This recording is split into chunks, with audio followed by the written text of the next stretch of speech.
Lembrando o pessoal de casa aí, fiquem à vontade de ligar os microfones. Eu estou vendo aqui vocês no chat. Bom, pessoal, então, os nossos materiais todos estão no Classroom, né? Não sei se todos estão com acesso, mas depois, quem não estiver, por favor, acessem lá. Está todas as nossas aulas. Então, hoje eu vou dar continuidade ao que a gente viu na aula passada. Tanto que na aula passada também eu expliquei sobre um trabalhinho que vocês viram lá, bem tranquilão de fazer. Recebi um já. Tá no Class. Tá lá tudo explicadinho, tem o vídeo, qualquer coisa fica à vontade. Né? Mas já recebi um aí, um se adiantou. Aí vocês com certeza vão passar o feriado, né, lendo, fazendo, né? Então, pessoal, nós na aula passada nós vimos sobre estruturas de mercado. Sem olhar o caderno, né, meio ponto, quais são as estruturas de mercado que a gente viu na aula passada? O pessoal de casa não vale. Não vale porque eles estão aqui. Ninguém lembra? Estruturas de mercado. Monopólio, concorrência perfeita. Nós vimos na aula passada as questões sobre... Opa, deixa eu passar aqui. Esse aqui eu não falei sobre o trabalho.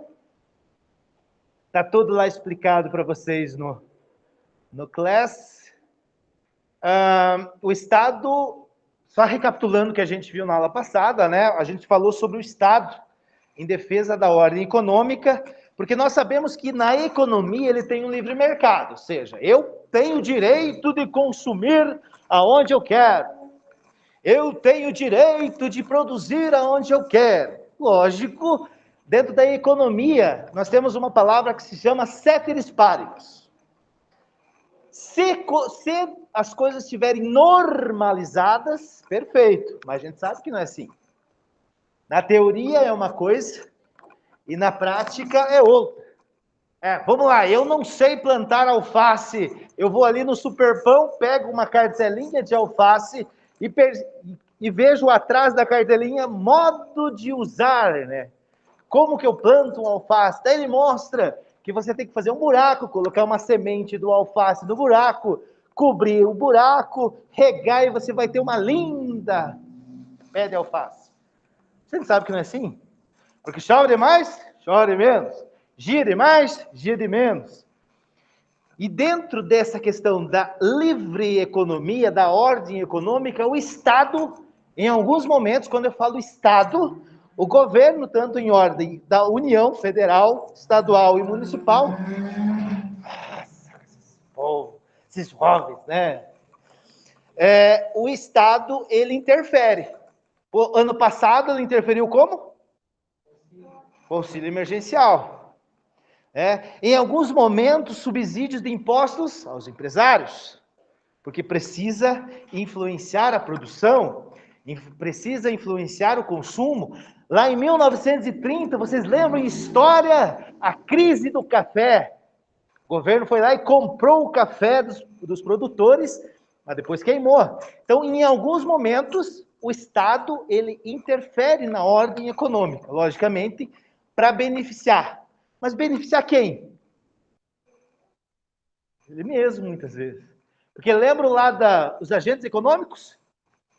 O governo, famílias e empresas. Né? E lembrando que economia é um cobertor curto.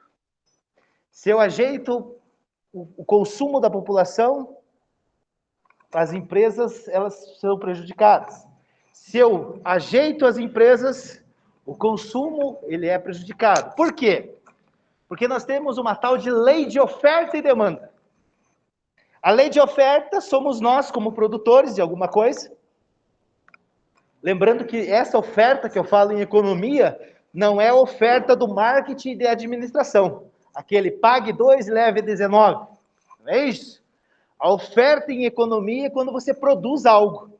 Eu estou aqui nesse momento produzindo, né, ofertando uma ótima aula de economia para vocês. E vocês estão consumindo. Então tem essa lei de oferta e demanda. E o Estado, ele tem que trabalhar para garantir pelo menos que os dois fiquem satisfeitos. Mas é difícil. Quem é empresário aí sabe do que eu estou falando. Quando você é empresário, por exemplo, você quer que o preço do teu produto seja, né, lá em cima. Mas nós, como consumidores, queremos os preços lá embaixo. Como fazer isso? Aí tem equilíbrio de mercado. Aí, muitas vezes, o Estado ele trabalha em prol dessas situações. E diante dessas estruturas, o que são essas estruturas de mercado? São onde nós vamos trabalhar, nós vamos atuar, muitas vezes. Característica da concorrência perfeita.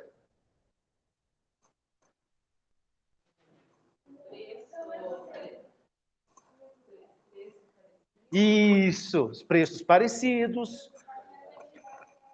Isso, a quantidade. Aí eu quero que o meu pé de alface seja mais caro lá no Dalpozo. O querer é uma coisa. Nossa, mas eu levanto 5 horas da manhã, eu preciso que o pé de alface seja mais caro que os outros. Mas o pé de alface é regido pela lei de mercado, que é o preço de mercado. Você pode querer fazer o preço a R$3, mas possivelmente o teu pé de alface ele vai apodrecer na gôndola. Então, a concorrência perfeita, que é o mercado ideal, aquelas questões assim, que ninguém ganha muita coisa, né? Todo mundo igual, todo mundo, o exemplo do alface, todo mundo com a pampinha, né? Saindo do Jordão, trazendo, todo mundo daquele mesmo jeito. Só que, lógico, a concorrência perfeita é um mercado mais aberto, e que se você for analisar, onde nós vamos atuar. Depois de nós formados, aqui nós temos 40 advogados, futuros advogados. Muitos desses terão seus escritórios, onde vocês farão preços igualitários. O que vai diferenciar um do outro? Diferencial do trabalho, o serviço e a quantidade que vocês vão ofertar. Isso é concorrência perfeita. Monopólio. Só uma empresa domina o mercado. Exemplo. Pérola do Oeste, né, em Guarapuava, o exemplo é mais especificado. O que é uma das características do monopólio? A insubstitutibilidade, ou seja, se você precisa de andar de ônibus, eu não gosto do ônibus da Pérola do Oeste. Vai a pé. Se você precisa do ônibus, você não gostando do serviço ou não, você tem que usufruir daquele. Você não gosta da água da Sanepar, você tem outra torneirinha, né, de outra empresa? Não tem. Você não gosta da luz da Energisa, que é da Copel. A Energisa compra. Então, eu não tenho também, só se eu voltar ao Lampião. Mas eu tenho, a luz tá cara. Mas se eu não pagar, corta. Aí eu não acho justo. Não é questão de achar justo, ou você paga ou não paga. Nós somos, né, o monopólio. Tem algumas empresas que eram monopolistas e mudaram. Por exemplo, em tempos atrás, o Correio. Para que a gente usa o Correio hoje? Se você for analisar, pagar conta, às vezes. Porque antes, quando se esperava aquela cartinha da tua avó, hoje ela te manda o áudio no WhatsApp. Quando você esperava aquele boleto bancário, você recebe por e-mail. Quando você esperava aquele Sedex ou algum material, você recebe por transportadora hoje.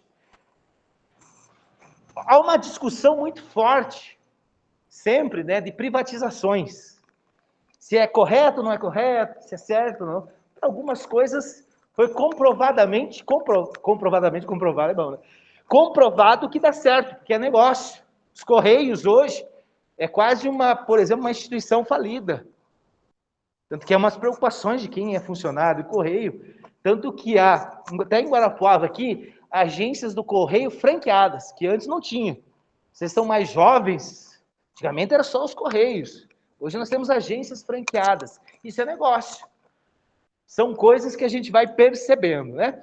E o oligopólio que hoje a gente vai trabalhar um pouquinho mais, né? São poucas empresas que dominam o mercado. Quantas empresas? Cimento. Votoran, e você falou Cauê, acho que semana passada. Quantas linhas aéreas? Então, quando você pensa assim, de empresas, e você consegue contar nos dedos das mãos, é uma empresa oligopolista, ou seja, que dominam, poucas empresas que dominam a maior parte do mercado. Mas isso eu vou trabalhar com vocês isso. A gente falou um pouco sobre o artigo da ordem econômica, da Constituição Federal e tudo mais. Então, vimos concorrência perfeita, aqui tudo está lá no Classroom, né, os nossos oligopólios, os nossos exemplos, monopólio, que também a gente viu. Perfeito até aí, lembrando, tranquilo?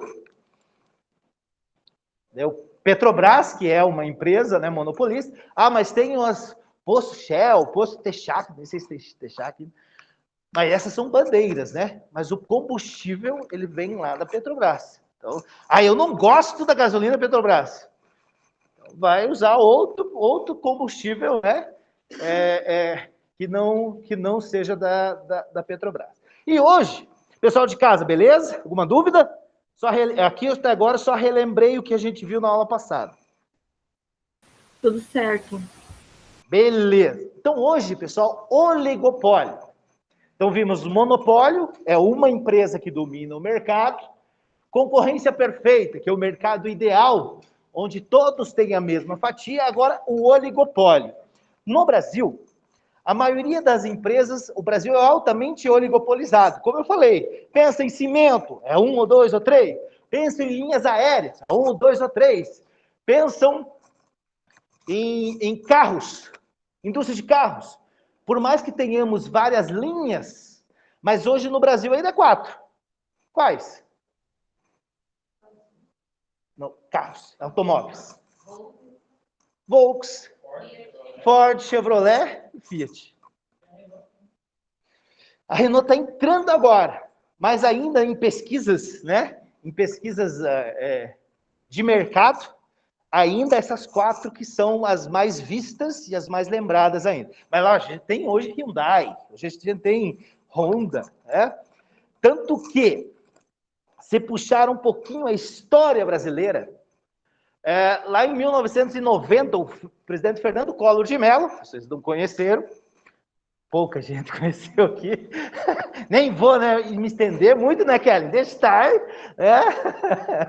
Mas o presidente Fernando Collor de Mello chegou a falar que naquela época os nossos carros eram carroças. Porque naquela época nós tínhamos o quê? Monza, Chevette, Escort, Golzinho, quadrado, chaleira, né? Então, aquele tempo, nós não tínhamos uma abertura econômica. Lá nós temos também, naquele tempo, uns caminhões que se chamavam FNM, Fábrica Nacional de Motores, que era brasileira, era fabricada aqui no Brasil, e eles, na verdade, originariamente, os motores foram feitos para aviões, lá na década de 1930, 40. Daí foi desenvolvido para aqueles caminhões. Era um sarro, quem não conheceu, quem já andou com aquele caminhão, você ia a pé, você ia mais rápido do que o caminhão.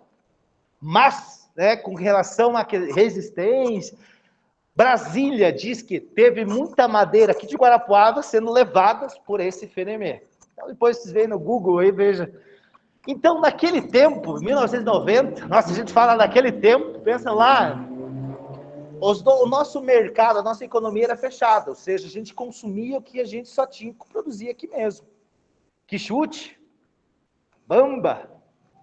Então, temos algumas pérolas aí. A partir de 1993, começou a abrir um pouco mais o mercado de automóveis, de outras. Veja, nós estamos com Adidas aí, vocês têm Nike, Epson. Isso não tinha em 1990. Nós tínhamos indústrias brasileiras. Tanto que o primeiro carro, um dos primeiros carros a serem importados pelo Brasil, foi um carro russo. Nem era soviético, era russo. Já ouviram falar no Lada? Que quem comprou naquela época e tem, serve para galinheiro, alguma coisa nesse sentido. Porque não tinha peça, mas foi um dos primeiros carros que vieram ao Brasil. Era o Lada, o russo. Então veja, de 20, 30 anos para cá, como a nossa economia ela ficou aberta. Ela abriu. E o oligopólio, né, ele faz parte disso. Porque ainda no Brasil, a economia ela gira com os micro e pequenos, que somos nós. Os padeiros, né, os barzeiros, né, os lojas de roupas, né, tudo nós. Mas ainda, o pouca fatia das grandes multinacionais oligopolistas é que leva o maior crédito. Tá? E o Brasil ele é altamente oligopolizado. Ele é um intermediário entre o monopólio e a concorrência perfeita e suas características. Há apenas poucos vendedores que suprem de 80% a 90% dos produtos. Ou seja, o mercado em si, essas empresas oligopolistas, 90% é deles. Se você for observar aquelas mesmas perguntas, as quatro indústrias automobilísticas, as 4, 5 linhas aéreas, as 4 e 5 cimenteiras, né? As cooperativas, e assim você vai visualizando, vislumbrando dentro desse cenário brasileiro. A empresa oligopolista pode produzir tantos produtos padronizados, como é o caso das atividades de mineração, como produtos diferenciados, como é o caso dos automóveis. Mas veja assim, nós que somos leigos, quer dizer, qual a diferença, estruturalmente falando, mecanicamente falando, do Gol 1.0, do Uno 1.0, do Fiesta 1.0 ou do Corsa 1.0? Alguém sabe me dizer? Então, são produtos de forma padronizada. Não tem muita opção. Às vezes é gosto, às vezes você gosta do Fiat, você gosta do Ford. Então, esses produtos, ou o serviço da Gol e da TAM, da Latam, ou o serviço da Azul e da qual outra? Latam, Azul, Gol. Itapemirim agora entrou, né? Itapemirim. Os serviços são os mesmos. Os preços, muitas vezes, também são semelhantes. Então, são empresas oligopolistas. Você, gostando ou não delas, você vai cair nelas, de alguma forma.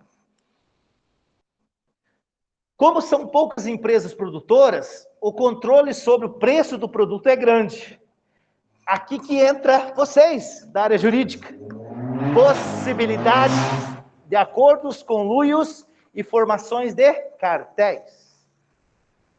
O que a gente falou lá na primeira aula sobre cartéis, ele aparece justamente aqui nas empresas oligopolistas. Porque perante o nosso direito do consumidor, eu tenho o direito de consumir aonde eu quiser, ao preço que eu quiser. Só que eu não posso ser imposto a comprar. Agora, se você tem em Guarapuava, não tem, né? Mas vamos lá, uma cidade menor, tem 4 postos de combustíveis. O 4 a 7 reais o litro de gasolina é um cartel. Porque você não tem como opção como consumidor de procurar outro. Eu vou para Guarapuava, daí você vai andar 50 quilômetros para abastecer. Isso, então, é questão de oligopólio, da questão de combinação, que isso não pode. E vocês trabalharão nisso.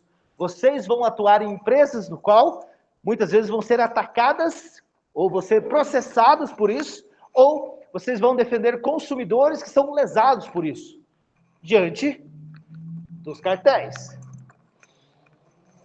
O oligopólio é um tipo de estrutura caracterizado por um pequeno número de empresas que dominam a oferta de mercado. Aqui eu já falei, né? 2 ou 3. Existência de dificuldade para entrar nesse mercado. Ou seja, é fácil nós montar uma indústria de automóveis? Não. Porque eu sei que eu vou bater de frente com poderosíssimas marcas, poderosíssimas indústrias. Em algumas cidades, voltando ao posto de combustíveis, quem conhece, a gente às vezes conhece alguém aí, tem uma dificuldade de entrar em cidades pequenas, muitas vezes, farmácias. Tanto que há aí, no norte, no nordeste, e sempre a gente, a semana retrasada, eu ouvi que um cara do sul foi lá querer montar uma rede de postos e coincidentemente, no outro dia, se suicidou com 13 tiros. Acontece.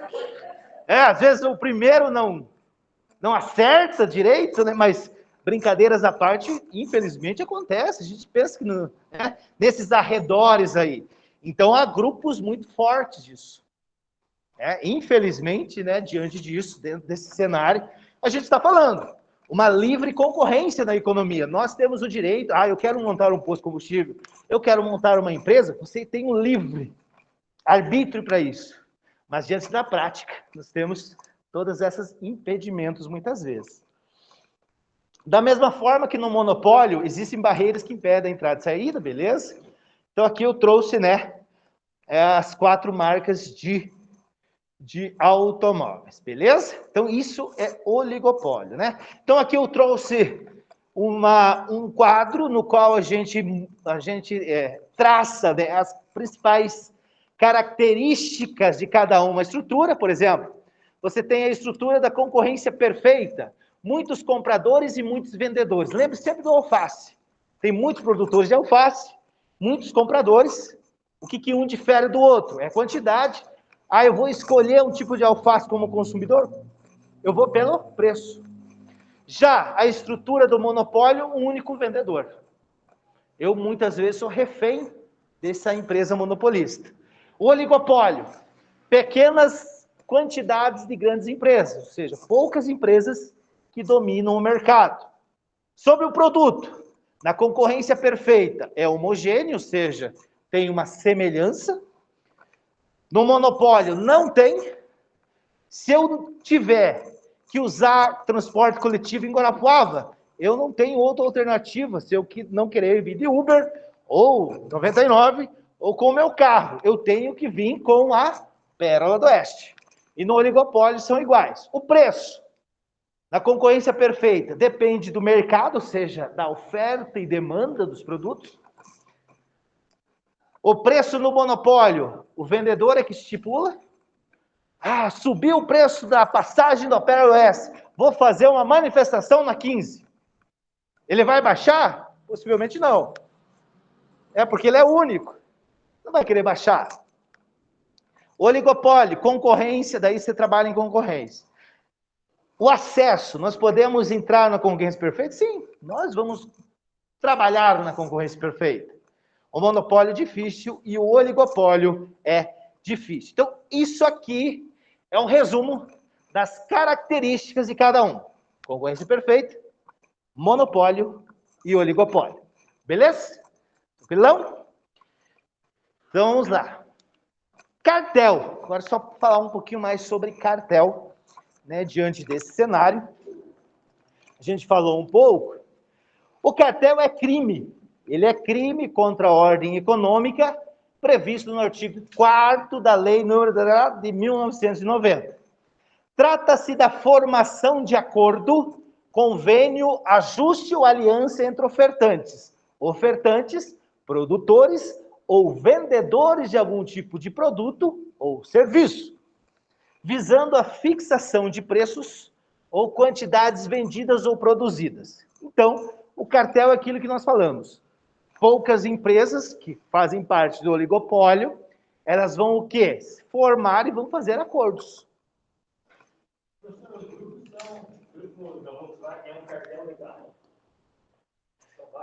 São várias marcas, é um cartel legal. Diante disso, a gente tem dentro da economia as tal de holdings, a gente tem umas outras nomenclaturas que são, a Unilever, por exemplo, também, né, que são assim, as legalizadas. A gente sabe que tudo tem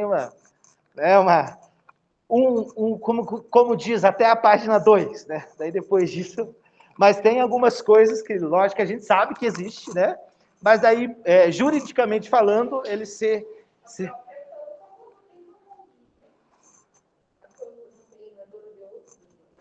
Não, na verdade, as outras são independentes. Elas são um grupo, né? Mas, por exemplo, a Campo tem um CNPJ, o CP outro. Então, tem a legislação, mas trabalham numa mesma, coligados no mesmo grupo, na verdade, né? Então, é essa questão de formação. E é aquilo. Por exemplo, se estivesse na cidade aqui só Volkswagen, você, né, tinha que optar só só pela marca de Volkswagen, né? Então, isso é cartel. O cartel também, crime concorrencial e, portanto, infração econômico-penal. Tá? Fixação de preço e condição de vendas de bens e prestação de serviços em acordo com o concorrente. É aquilo que eu falei. Diante do direito do consumidor, nós temos, né, nós não podemos ser impostos a comprar. Tanto que aqui, né, vocês estão na Campo Real, logicamente, por ótimos professores, ótimos cursos, né? Mas vocês sabem que tem mais instituições que oferecem o mesmo tipo de serviço. Agora, se todas as instituições, né, pautassem um único preço, um único jeito de trabalhar, aí nós não tínhamos opções. Daí era um cartel.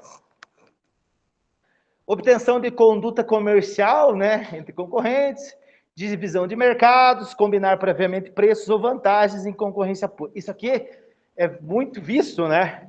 Quer dizer, continua sendo um pouco menos, até com a lei de transparência, né, dentro das instituições públicas, a gente via muita licitação, lá que quando era, agora é mais pregão eletrônico, mas antigamente, bem antigamente, você fazia licitações assim numa sala, onde você estava com os seus concorrentes, você abria o envelope e ali o que fazia a licitação, eu vou tomar um café, eu já volto.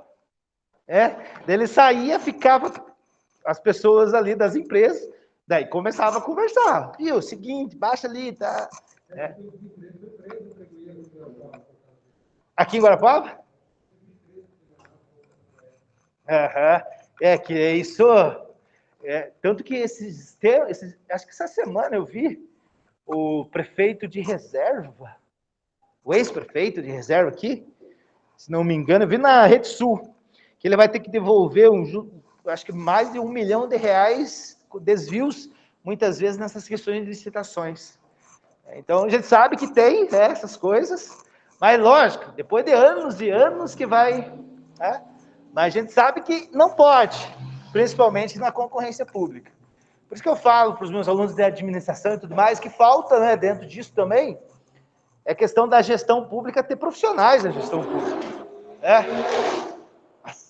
Ter profissionais, ter formações, administradores dentro da gestão pública para melhorar cada vez mais isso. E diante disso, diante dessas questões dos cartéis, das holdings, das fusões de empresas, tá? Até é bom temas de TCCs para vocês aí. Vocês já pensarem muito. Hoje, uma tendência cada vez mais da parte jurídica trabalhar com holdings, tá? Dentro das empresas. Aqui em Guarapuava ainda está meio encaminhando, mas assim a tendência é que vem mais grupos aí de empresários e comecem a trabalhar um pouco mais sobre isso. Essa questão do CAD, né, que é o Conselho de Administração de Defesa Econômica, o que é esse conselho? É uma autarquia vinculada ao Ministério da Justiça, com sede e fórum no Distrito Federal, que exerce no território nacional. Agora é um administrador, mas dessa autarquia, o penúltimo presidente era um advogado. Era um profissional da área jurídica que era o presidente do CAD. O que o CAD compete? Prevenir, reprimir as infrações contra a ordem econômica, orientado pelos ditames constitucionais de liberdade de iniciativa, livre concorrência e função social da propriedade, defesa dos consumidores e repressão ao abuso do poder econômico. Ou seja, o que é o CAD? O CAD é o órgão que fiscaliza os cartéis. Chega lá no cara do posto de combustível que estão se unindo, seguinte, isso aqui não pode. Te dou uma semana para você regularizar tudo isso, não vou vir aqui e aplicar uma multa. Nas fusões de empresas, também. Mas por que, professor, fusões de empresas? Nós temos, né, lembrando do direito do consumidor, uma empresa, ela não pode ficar quase que 100, ou duas empresas, 100% com, né, o poder de mercado. Por exemplo, né, por que a BR Foods foi há 10 anos atrás autorizada e não há 20 anos atrás, quando já queria a Sadia e Perdigão se unir? Porque lá, 20 anos atrás, só existia a Sadia e Perdigão. Oi? Isso, daí se elas se unissem, ia ficar com 100% do mercado. Por que foi autorizada 10 anos atrás a BR Foods? A união da Perdigão e da Sadia? Porque daí já tinha Seara, já tinha Copavel, Copacol, qual a outra? Aurora, né? Já tinha outras empresas. Há 2 anos atrás, não sei se a TIM queria comprar a Oi ou a Oi queria comprar a TIM, uma coisa assim, ou a Vivo. A TIM queria comprar, né? O CAD não autorizou. Por quê? Porque se fosse unir, ela ia ficar com mais de 90% do mercado. Então ele atua tanto nos cartéis, a fiscalização, como também fusões de empresas, aonde a união dessa fusão de empresas, o poder de mercado delas aumenta grandiosamente. Perfeito? É uma operadora. Uhum. Com outro nome, isso mesmo. São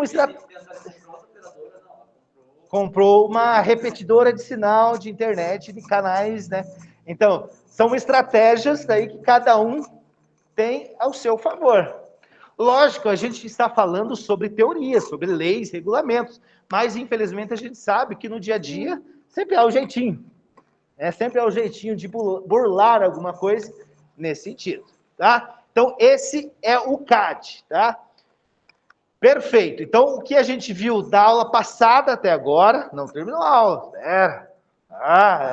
é bem assim não, tem outras material, tá? Não fiquem alegres aí, pessoal de casa.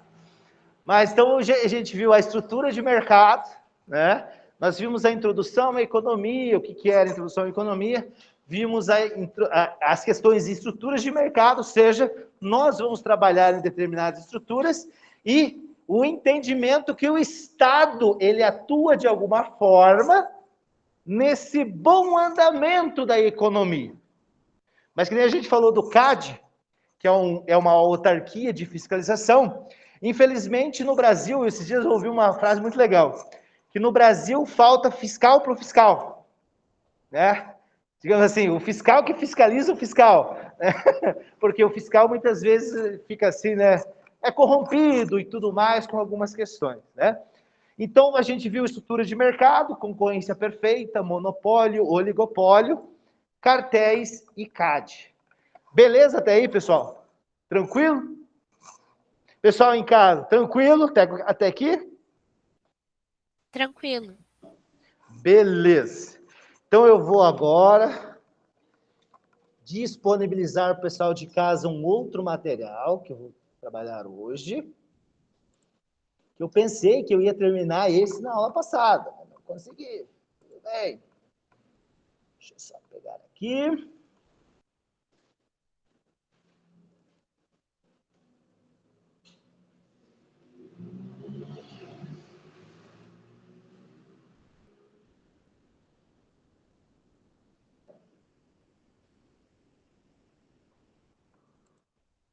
Lembrando, né, pessoal, que na próxima aula a gente termina o nosso conteúdo todo, e daí já é a prova. As provas.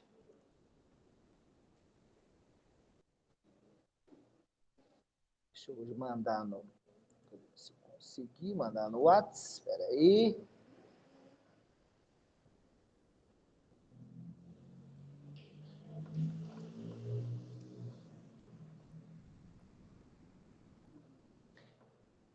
Tá chegando aí para vocês em casa, pelo WhatsApp, tá indo pelos fios aí, já chega o material da aula de hoje, tá?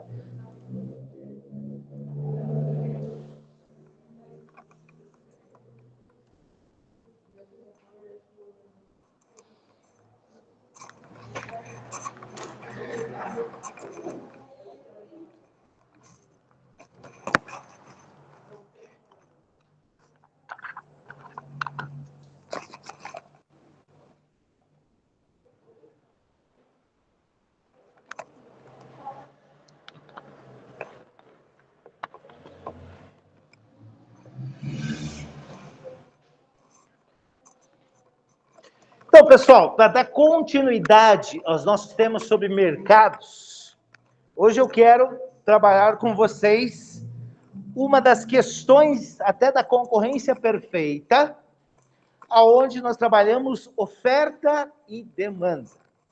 Tá? Economia é fácil, é só entender um pouco essa questão de lei de oferta e demanda. O que é difícil na economia, os economistas, que falam muitas vezes difíceis, mas é fácil.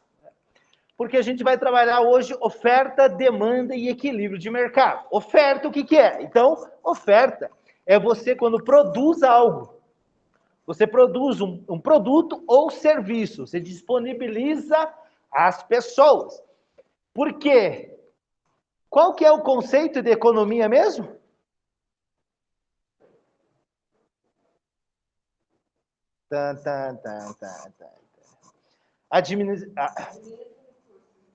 Isso, administra recursos escassos para atender às necessidades humanas limitadas. Ou seja, para atender às necessidades das pessoas, eu preciso ter pessoas que produzam. Então, a oferta é quem produz, demanda é quem consome. Beleza. Isso aí é fácil, professor. Ah, tá. Mas eu, como ofertante, eu quero produzir mais com preços mais caros. E eu, como consumidor, eu quero consumir mais, mas com preços baratos. Então, como que eu vou fazer essa equação, né, literalmente? Aí tem a tal do equilíbrio de mercado, perfeito? Então, oferta de mercado. O que é essa oferta de mercado? Pode-se conceituar oferta como as várias quantidades que os produtores desejam oferecer ao mercado em determinado período de tempo. Então, eu como produtor, eu vou escolher a quantidade que eu vou querer produzir e oferecer às pessoas. Eu como advogado, eu como médico, eu como produtor de calçados, eu como produtor de laranja, enfim, todas essas questões de oferta de mercado. E a oferta de mercado, ela tem uma relação direta com o preço. Por quê? Direta. Porque se o preço de alguma coisa sobe, o preço do soja sobe, eu vou querer produzir mais ou menos? Mais. Produzir mais.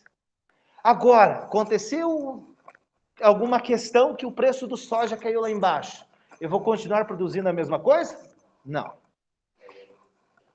Eu vou diminuir a minha produção. Então, assim, a oferta, lembre-se sempre disso, é uma relação direta com o preço.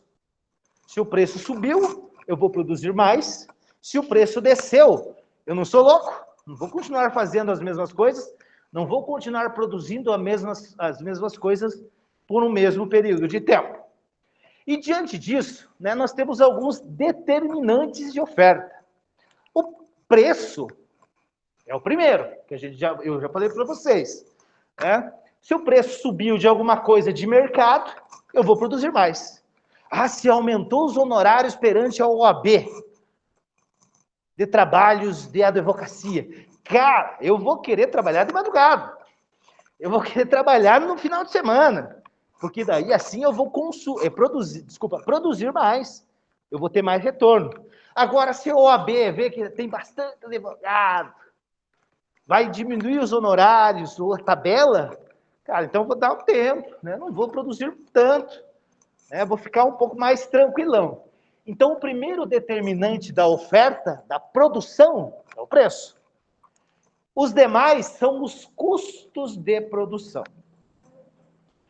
Por que custo, pessoal? Porque hoje, dentro da economia, na verdade, dentro de qualquer coisa que a gente fala em negócios, se você observar, os preços de venda dos produtos, eles são semelhantes. Você sabe que a cerveja aqui no Metropolitano é 10 pila, que a cerveja, não tem mais o banho era um barzinho que tinha aqui. Mas o barzinho B ali está 10,20. O outro bar C está 9,90. Você hoje sabe que os preços de venda dos produtos e serviços são semelhantes.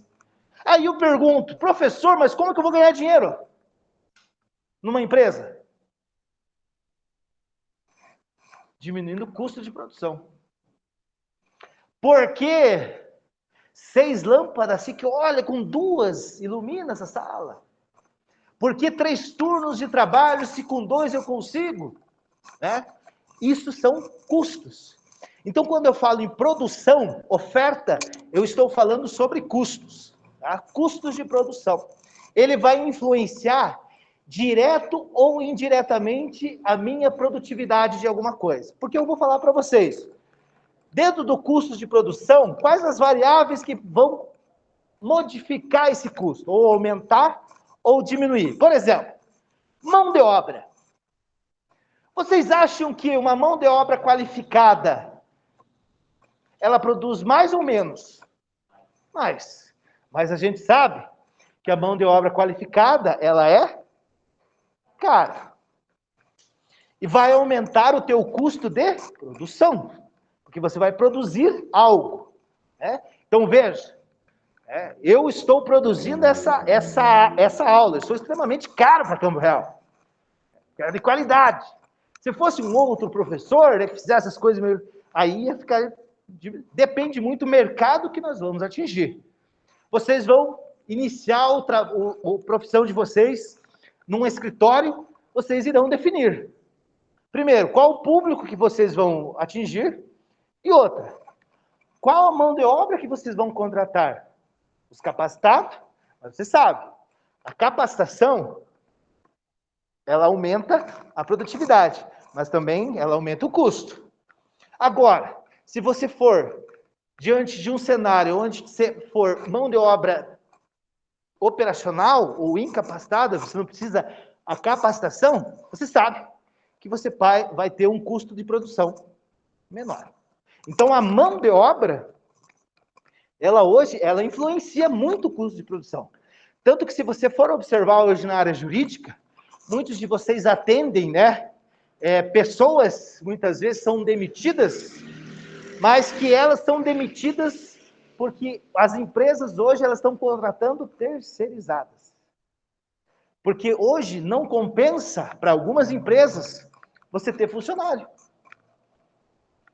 Porque dentro da legislação brasileira, tributarista, previdenciária, se você recebe 1.000.000 por mês, você, para a empresa, você custa para ela 1.800, 1.700, porque tem todos os encargos em cima disso.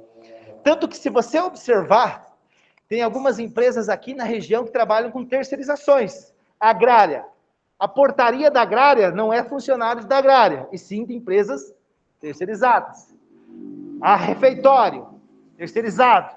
Muitos dos transportes é terceirizado. Isso, o custo de produção, ele vai diminuir. Isso vai influenciar na produtividade e na oferta dos seus produtos e serviços. Até falei para vocês em algumas aulas, né? Ele até é meio injusto. Até dei o exemplo da Dona Maria, por exemplo, que ela é a responsável pela limpeza da minha loja. E a Dona Maria faz 20 anos que está comigo, e eu pago ela no CLT, tudo certinho, mas eu sei que ela me custa mais do que ela recebe na carteira. E ela, infelizmente, ela caiu e quebrou a perna numa dessas limpezas. Eu, empresário, eu tenho que interná-la, tenho que pagar todas as custas, pagar o salário dela, e ainda eu tenho que contratar outra pessoa, pelo menos temporariamente, para estar no lugar dela. Perfeito. Eu sou um empresário, né, humanístico, né? Penso muito nesse ser humano da Dona Maria. Mas no mundo real, do tal do capitalismo selvagem, como diria Titãs, uma das músicas, é negócio. E custo de produção influencia hoje todo um faturamento de uma empresa. O que acontece hoje? Eu contrato uma empresa que tem uma Dona Maria. Eu contrato essa empresa e a Dona Maria da empresa terceirizada, ela vai fazer as mesmas coisas que a minha Dona Maria. E essa Dona Maria da outra empresa, infelizmente, também caiu e quebrou a perna. O que eu faço? Só pego o telefone Ligo para a empresa, seguinte, a tua dona Maria quebrou a perna, me manda outra. É meio ruim, é chato a gente falar, mas é uma realidade dentro dessa questão de terceirização, que é a mão de obra. E a mão de obra, ela é significativa dentro dos custos de produção de qualquer empresa. Lógico, se for mão de obra capacitada, o custo de produção vai aumentar. Se for menos capacitada, o custo de produção vai diminuir. Beleza? Tranquilão? Segunda variável, se o meu custo de produção vai ser alto ou baixo, é o capital. Eu, Fernando, vou me formar em direito, mas não tenho dinheiro para fazer o meu escritório. Aonde eu vou? No banco. Ou no pai, na mãe, né? Mas dependendo do pai e a mãe, cobra mais juros do que o banco. Então, vamos lá. Vamos no banco. Pergunto. Vou emprestar 100, mas tem que pagar 150 para o banco. O meu custo de produção aumenta ou diminui? Meu custo aumenta. Ele aumenta.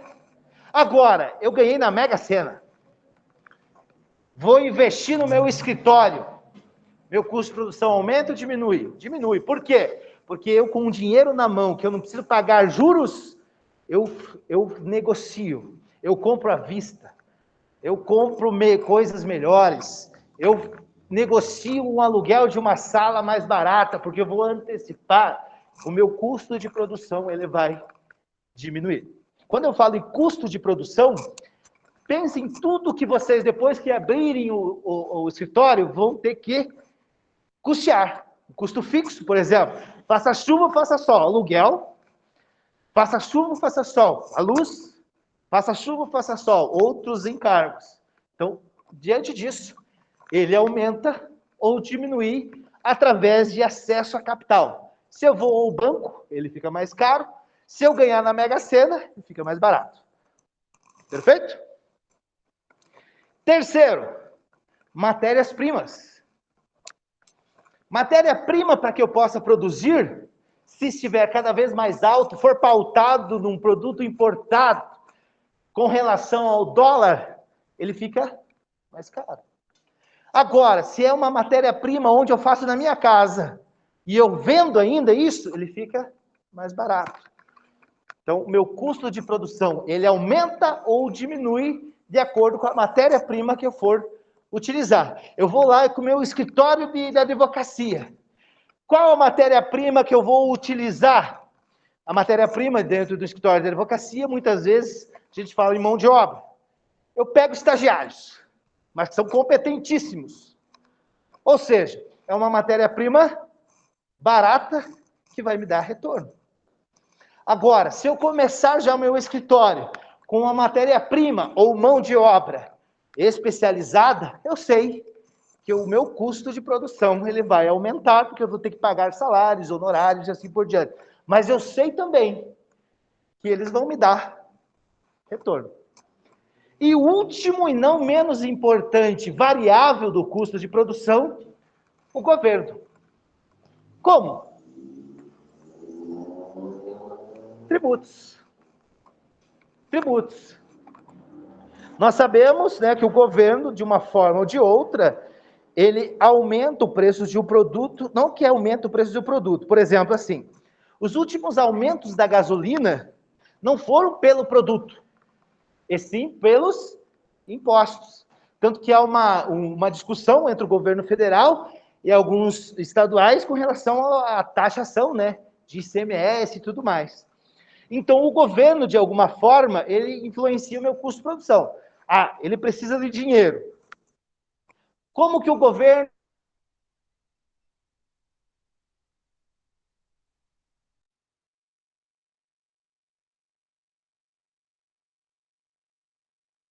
vai aumentar? Agora, ele deu o subsídio. Seguinte, vem aqui em Guarapuava, venha montar o teu escritório de advocacia em Guarapuava, que eu te dou 20 anos de isenção de impostos municipais. Opa! O meu custo para eu produzir ou ter o meu escritório, ele já vai diminuir dessa forma. Lógico que nos últimos tempos também, por causa de questão tributária, previdenciárias e de orçamentos de governo, né? O que acontece mais é as questões de aumento de impostos.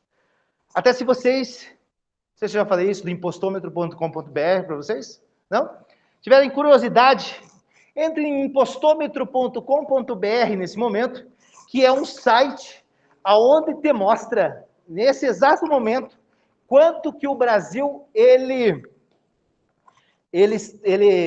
arrecadou de impostos até esse minuto.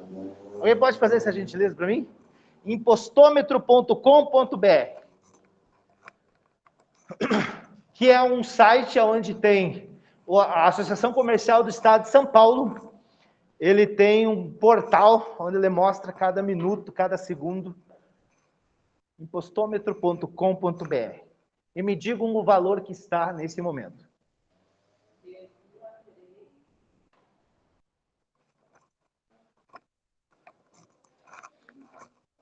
Não mostra? Ah, não, mostrou. 613 bilhões, 900 milhões. Isso. Não deve ser. Acho que já batemos 1 trilhão. Entraram? Não? Só São Paulo, no Brasil. Só São Paulo. No Brasil está em torno de 1 trilhão. Quanto? 1 trilhão 722 bilhões, 4 milhões e 600 mil. E, vejam que esses números eles mudam a cada segundo. Então, você pode ver Guarapuava, você pode ver Paraná, até ele tem algumas informações de quanto que você pode, o que você poderia comprar com esse dinheiro. Então, isso é a questão, os impostos arrecadados. Hoje, o Brasil, ele alcançou esse 1 trilhão de reais, foi em maio. Há 5, 6 anos, ele alcançava essa marca em setembro. Vocês verem como mudou, né, de uns anos para outros. Então, o governo... Não, todos. E isso falando daquele assim que você pede notinha fiscal cupom. E quantas coisas, né, que você não pede? Quanta sonegação. Você vê? Né? Então a gente tem que pensar, nós como consumidores, você vê esse número estrondoso, você pensa, nossa, o governo arrecada bem. Só que também o gasto ele também é bem. Tanto que o governo, né, federal, estadual, municipal, ele gasta mais do que arrecada. Mas isso sempre foi assim. E ainda mais agora no tempo de pandemia. Vamos imaginar, lá nos decretos, lá do ano passado, onde ficou parado tudo, foi sem produção, sem consumo. Daí você vai, por exemplo, vamos lá, 500 mil mortes por causa da pandemia. São 500 mil pessoas que não produzem nada agora. Você falando em economia, né? Que não produzem nada e não consomem. Mas, professor, o que tem a ver consumo? Porque também nós pagamos impostos por consumo. A gasolina que você vai pegar, colocar no teu carro, você paga também por imposto. A água, você tem imposto. A luz, então, além de não produzir, essas pessoas não consomem, beleza. E agora tem um outro cenário, que ainda não está sendo muito divulgado, mas que dentro dessas 500 mil pessoas que faleceram, a grande maioria delas, a família, vai receber algum tipo de pensão. E aonde que o governo vai arrecadar isso? É por meio de impostos. E além de tudo isso, a questão do custo operacional da vacinação, né, do SUS, o auxílio. Porque, assim, em economia, pessoal, não tem almoço de graça. Aquele almoço que você vai na tua avó, alguém pagou por aquilo. Então, sempre a conta vai chegar de alguma forma. Por isso, não é fácil ser gestor público. Né? Nem federal, né? Porque, assim, são muitas coisas. Você tem que arrecadar, mas também você tem as despesas. Né? Se você aumentar, que é fácil para o governo, vamos lá, vamos aumentar imposto da reveria. Tá, mas daí nós não podemos pagar as coisas. Né? Daí não tem consumo. A gente vai ver em macroeconomia isso. Por exemplo, isso, que nem a minha filha esses dias, pai, 9 anos, por que não imprime dinheiro? Não era mais fácil? Não, daí, lógico que eu falei, não, filha, umas coisas assim, que ela não entendeu, lógico, né? Expliquei. Mas assim, vamos lá, adianta colocar, vamos imprimir 100 milhões de reais e vamos colocar no Banco do Turvo, no Banco do Brasil. O dinheiro está lá. Mas daí 70% da população, infelizmente, hoje está no Serasa. E nós sabemos que no banco, se você estiver devendo 10 reais, você não ganha nem cafezinho do gerente. Né? Você não ganha nem 10ão do banco. Então, a questão não é quantidade de dinheiro. A questão é o acesso a isso. Não adianta você ter 100 milhões se você não tem acesso a isso. Como também não adianta sobrar dinheiro se você não souber investir. Pensem nos 100 reais que sobram todo mês no salário de vocês. O que vocês teriam que fazer? Olha, eu sei que as coisas estão difíceis, eu vou guardar para o próximo mês. Ou esqueci de pagar uma conta, né? Mas assim na economia que a gente fala em palestra, né, no colégio, olha, a questão é poupar. Você pega esses 100 reais e investe. Mas o que nós fazemos? Sexta-feira, sobrou 100 reais, esqueci de pagar uma conta, mas deixa estar, churrasco. Torro. Daí fica aqui igual aquele memezinho do gato. Mas eu só vivo uma vez na vida. Vou beber e comer tudo hoje, porque amanhã não sei se vou estar vivo. E amanhã levanta você como gato. Com ressaca, sem dinheiro e gordo, que comeu demais. Então, e é essas coisas. O governo também tem essas particularidades igual nós. Só que o problema dele, que o quê? Ele não vende produto. Ele não vende serviço. Ele arrecada através de impostos. Diante disso. Só que, infelizmente, ele impacta no custo de produção nosso. Porque, vamos lá, quem é empresário sabe, aumentou a conta de luz, aumentou o combustível. Uma hora ou outra eu tenho que repassar aos consumidores. Não vou aguentar sozinho. Isso gera o quê? Vai gerando inflação. Por exemplo, o dólar alto, a gente vai ver em macroeconomia. Por exemplo, eu sou um produtor de soja aqui de Guarapuava. Com o dólar lá em cima, o que eu vou querer vender? Vou vender para fora. Mas você não é patriota? Você não pensa no povo guarapuavano? Não, negócio não. Se lá fora está me pagando mais, por que eu vou vender aqui? Mas daí vem o dono do Superpão, fala, Fernando, eu preciso do teu soja. O povo de Guarapuava precisa. Eu falei, então tá bom, me paga o que os europeus estão pagando. Daí o que o cara do Superpão pensa? Não, vou ter que pagar, porque o povo lá do direito, no primeiro período, precisa de soja na vida deles. Beleza, eu compro dele, mas o que eu vou fazer com o preço do soja para vocês? Vou aumentar. Então é um ciclo, que aumenta custo de produção. Então, assim, é ruim tanto para quem vende como para quem compra. E sempre em economia, nós vamos perceber essa questão do cobertor curto. Você arruma de um lado e desarruma do outro. Você arruma quem consome e desarruma quem produz. E assim por diante. Só que, diante disso, vocês não são da área de gestão, mas era muito interessante vocês lembrarem disso, que nós somos muito visuais, ou seja, tudo isso que eu falei para vocês tem gráficos, e nós muitas vezes enxergamos os gráficos melhores que um texto. Isso é muito válido muitas vezes na área de gestão. E vocês vão fazer concursos públicos e tudo mais, e muitos desses gráficos de economia talvez apareçam. Tá? Então, nós temos Tudo isso que eu falei aqui é representado em gráfico, tá? Nós temos, por exemplo, nós estamos falando de oferta, nós temos a curva de oferta, tá? O que é essa curva de oferta? É tudo aquilo que eu falei para vocês. Sempre, pensem sempre nisso. Talvez vai cair na prova, talvez, não sei, né? Talvez. Quando você fala em gráficos de economia, sempre a linha vertical é preço, tá? E sempre a linha horizontal é quantidade. Então vamos lá. Preço, quantidade. Como nós estamos falando de curva de oferta, é preço do produto e quantidade ofertada ou produzida, tá? E a curva de oferta é essa curva aqui, que é uma curva ascendente, tá? Ela sempre vai ser dessa forma, de cima para baixo. Por quê, professor? Por quê?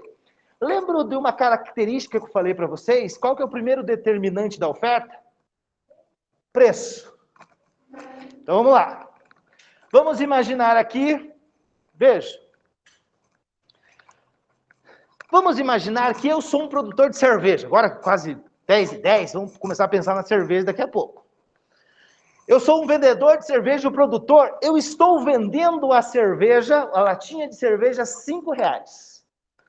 Para um público que está me comprando 10 latinhas de cerveja por R$5. Então veja, o preço da cerveja está 5 e o público está me comprando 10 latinhas de cerveja a esse preço. Estou produzindo para esse público. Por um motivo qualquer, o preço dessa mesma cerveja sobe na outra semana. Ele vai a R$20 a latinha de cerveja. Pergunto a vocês, eu vou produzir mais ou menos a R$20? Produzir? Uma relação direta com o preço. Preço subiu, quantidade produzida, ela vai subir também. Tudo aquilo que eu falei para vocês está aqui. De P0 para P1, que significa que o preço de mercado da cerveja subiu. Isso quer dizer o quê? Que eu fico mais animado, fico mais motivado a produzir cada vez mais. Beleza mesmo? Entenderam? Quer que volte a algum lugar? Não, isso aqui, esse é equilíbrio de mercado. Esse aqui eu estou falando só de oferta, só de produção. Pensem assim, a R$5 eu estou produzindo 10 latinhas, ao preço de 20 estou produzindo 30 latinhas. Só na produção isso aqui, que daí ainda vai piorar essas coisas aqui, quando entrar demanda. Mas isso aqui eu não vou hoje, porque deixa para a semana que vem, que daí isso aqui tudo vai piorar. Em economia, quando você pensa que melhora as coisas, tudo piora, tá? Daí eu vou explicar melhor essas coisas para você, tá? Isso mesmo caso da soja. Vamos imaginar, tá R$150 a saca de soja. Eu estou produzindo 1 milhão de toneladas, 1.000 toneladas, 1 milhão, 1.000 toneladas. Cara, subiu para 300. Eu vou dar um jeito de produzir mais. Eu vou arrendar lugar, eu vou destruir o meu prédio que eu tenho ali, vou fazer só soja, porque eu quero produzir mais que o preço. Logicamente que o inverso também é verdadeiro. Se aqui a latinha de cerveja estava 5, eu produzia 10, por algum motivo desceu, aqui ele vai baixar também. Lembra da curva? Baixou. Beleza?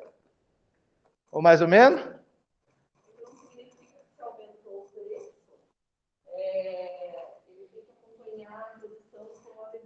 Isso, aqui não entra demanda aqui ainda, só mesmo na produção. Só eu como produtor. Isso. Quando entrar a demanda, porque daí outros gráficos vai ter a demanda aqui junto. Daí entra aqui também. Daí que entra essa questão do para cima e para baixo. Tá? Aqui é só produção, tá? Pessoal em casa, beleza?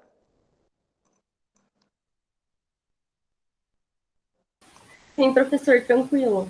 Tranquilo. Então, beleza.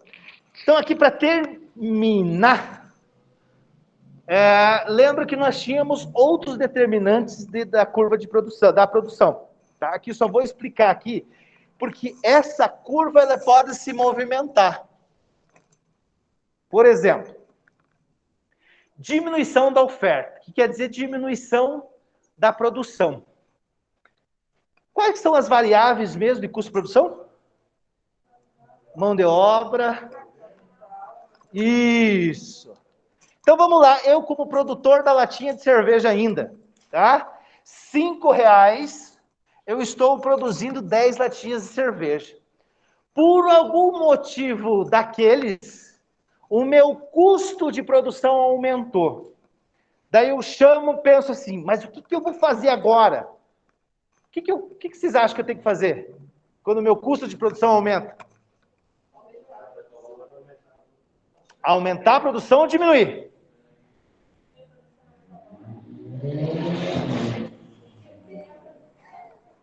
Diminuir a produção. Porque você poderia muito bem falar assim, professor, mas se subiu, aumentou meu custo de produção, eu aumento o preço do produto, né?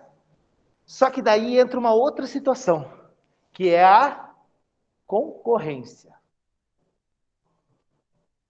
Porque em primeiro momento, eu poderia muito bem, não, se aumentou meu custo de produção para eu produzir essa latinha de cerveja, eu vou aumentar o preço para o barzeiro lá. Mas se eu for o único. Agora, se eu não for o único, eu tenho que entender como o mercado ele está passando. Se os meus concorrentes não aumentarem, eu vou aumentar? Não. Então, o que eu vou fazer? Vou diminuir a minha produção. Percebam que agora eu vou ter uma outra curva, que é a curva que se desloca para a esquerda. Por exemplo, eu estava aqui, o que eu tive que fazer? Diminuir a minha produtividade. Ou seja, a minha curva de oferta se deslocou para a esquerda. Por exemplo, se tiver na prova um gráfico desse, só suposição, tá? E eu perguntar, o que você enxerga nessa curva aqui? Que ela se deslocou para a esquerda, por quê? Porque houve um aumento de quê? De custo de produção. A partir do momento, o meu custo de produção mais alto, o que eu vou fazer com a produção? Diminuir. Portanto, essa curva se deslocará para a esquerda. Perfeito? O outro lado, o contrário, também é verdadeiro. O aumento de oferta, ou seja, o aumento de produção. Ganhei um dinheiro, uma herança. Né? Então vou investir mais. Dá mesmo exemplo. Só que agora eu tenho, né, o meu custo de produção diminuiu. Eu posso pensar da mesma forma. Opa, tá mais barato eu produzir. Vou aumentar o preço de venda. Lembrem da concorrência. Se eu fosse único no mercado, beleza. Mas eu não sou único. Eu tenho que saber o que os outros... Lembra do alface? Eu não posso fazer o preço maior. Tem que estar com o preço de mercado. Mas está mais barato, professor, eu produzir. O que eu faço agora? Aumento a produção. Então, essa curva, ela se deslocará. Deslocará agora para baixo, para a direita. Ou seja, mesmo caso, na prova vai ter uma curva dessa. Pergunto, por que a curva de oferta se deslocou para a direita?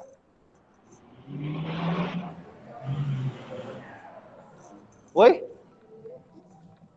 Diminuí o custo de produção, consequentemente aumentei a minha capacidade produtiva.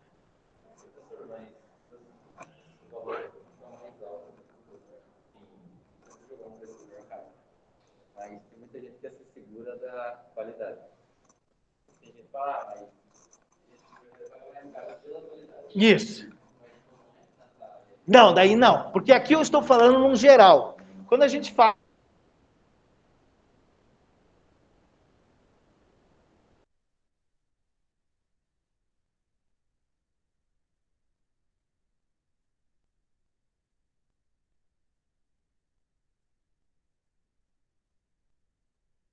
Porque, por exemplo, do primeiro dia do mês até o dia 15 tem Coca-Cola nas gôndolas primeiro? Por quê? Nas gôndolas do mercado.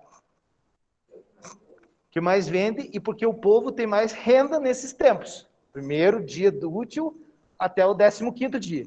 Mas você já percebeu que do dia 15 ao dia 30, a Cine já vem para frente, as tubaínas já vem para frente, cerveja, Cristal já vem para frente. Por quê? Porque, consequentemente, o poder de compra da população ela diminui no mês. Então, daí são estratégias de cada empresa desse segmento. Aqui eu estou falando num geral, eu estou pensando numa economia geral. Mas, logicamente, que dentro desse gráfico tem os gráficos pontuais de cada mercado. Então, só relembrando aqui, né? Vamos lá. Então, nós temos aqui a curva de oferta, que é uma relação direta com o preço. O preço subiu, a quantidade produzida vai subir.